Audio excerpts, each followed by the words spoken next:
مرجع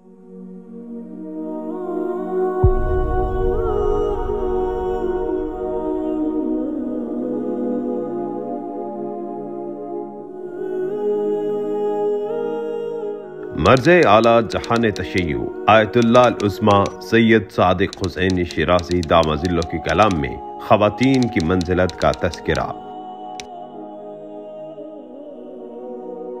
اللہ تعالیٰ نے خواتین اور مردوں دونوں کو عقل کی قوت سے نوازا ہے۔ اب یہ خود انسان کے ارادے پر منحصر ہے کہ اللہ تعالیٰ کے اس تحفے کو وہ کس میزان کے تحت بروئے کار لائے تاکہ دنیا اور آخرت کی سعادت حاصل کر سکے۔